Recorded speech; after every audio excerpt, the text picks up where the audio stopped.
Hey, Pastor Dan here from Dexter Gospel Church. Thanks for watching today's Proverbs Practical. Today's proverb warns us about the consequences of rejecting wisdom. We're in Proverbs 1:24 through 27.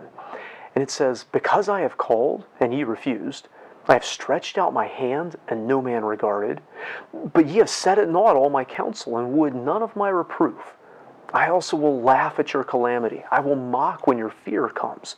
When your fear comes as desolation, and your destruction comes as a whirlwind, when distress and anguish comes upon you." Well, this is a pretty dark passage.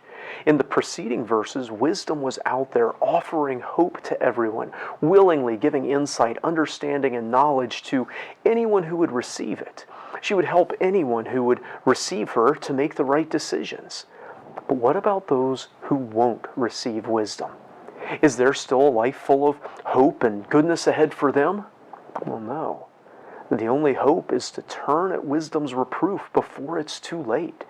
There can come a point when we've gone so far down a wrong path that we can't get back onto a track with a good ending. If wisdom is rejected, wrong decisions are made. Wrong decisions have bad consequences. Often the reason bad things happen to us is because we made bad decisions. Now note that this is not God himself speaking, this is wisdom speaking. While God is the source of wisdom, he is not only wisdom. It is true that there can come a time when we're gone so far from God that we won't come back or will refuse to turn to him.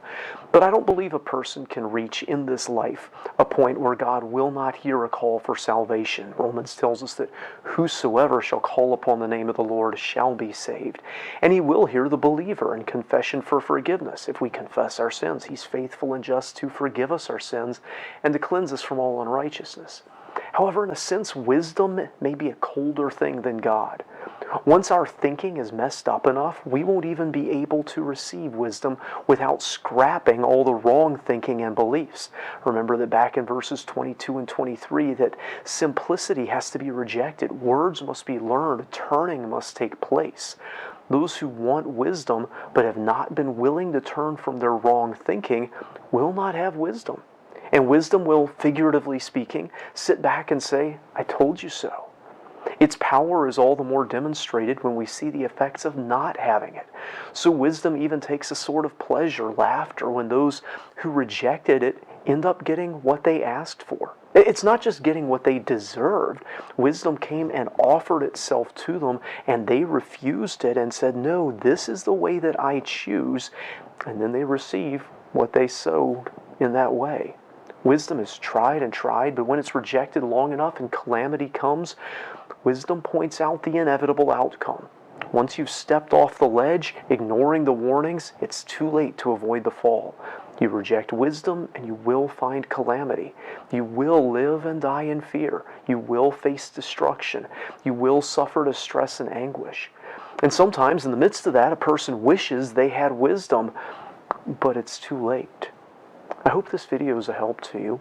If so, give it a thumbs up. If you haven't already, subscribe to our channel for more insight on the Scriptures. We'd love to see you in the comments of these videos, and we'd love to see you in person here at Dexter Gospel Church. Until next time, I hope you stay well and choose wisdom before it's too late.